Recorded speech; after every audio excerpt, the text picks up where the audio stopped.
Okay, it is still Tuesday. Now we are hearing from Ravi's perspective. After my failure to impress Mrs. Beam with my Vedic method, and then the tripping episode, I can hardly wait for the morning to be over. At lunch, I will sit with Dylan Samrian and the other boys and come up with a plan for how to put Bigfoot in his place. One time at Vidya Mandir, a boy named Hassan stole a pair of leather batting gloves from my sports bag. My friends and I caught up with him after school and pushed him into a corner until he cried like a baby and gave back the gloves. Please take out your social studies textbooks and open them to page 10, Mrs. Beam tells us. Who would like to read the first paragraph to the class? Dylan starts waving his hand in the air, but Mrs. Beam chooses a boy called Keith Campbell instead. Most Native Americans were forced to leave New Jersey during the 1700s, Keith reads. Descendants of New Jersey Native American people hid or... He stops before the next word. The word is assimilated, says Mrs. Beam. Class, please repeat after me. We all say it together. Assimilated. Can anyone tell me what the word means? Mrs. Beam asks. Mine is the only hand that goes up. Yes, Robbie, says Mrs. Beam. I start to stand up, but catch myself in time. I have been awarded another chance to impress Mrs. Beam, and I'm not going to give her any reason to find fault with me. Assimilate, to consume and incorporate nutrients into the body after digestion, I say confidently. Mrs. Beam smiles, but she has that pity look again. I'm sorry, Ravi, she says. I'm afraid I couldn't understand you. Because of your accent, you're going to need to speak more slowly in class if you want to be understood. My face burns. Is there nothing I can do right? But I refuse to give up. I swallow my pride and try again. Assimilate, I say slowly, swirling my tongue around the words to make them sound more American.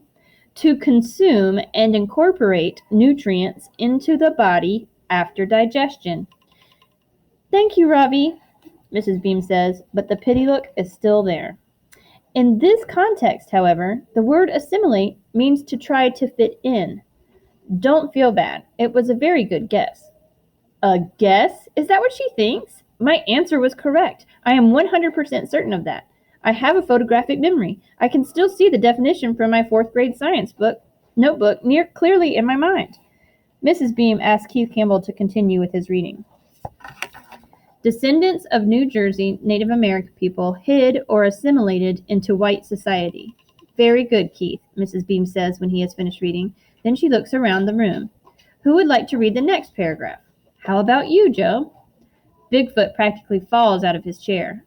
No way, he blurts. Excuse me? Says Mrs. Beam. Her eyebrows are twitching like electrified caterpillars.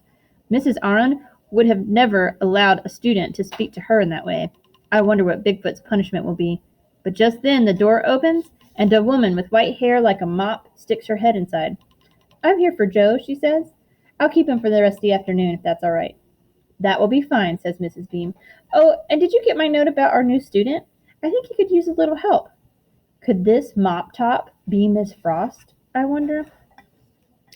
I did get your message. If you want, I can take him right now, says Mop Top. The two of us can get acquainted. And if it seems like a formal assessment is in order, we can deal with the paperwork later. What is she talking about? Robbie, says Mrs. Beam, go with Miss Frost and Joe, please. I look up at the clock. 11:25. What about lunch? I ask.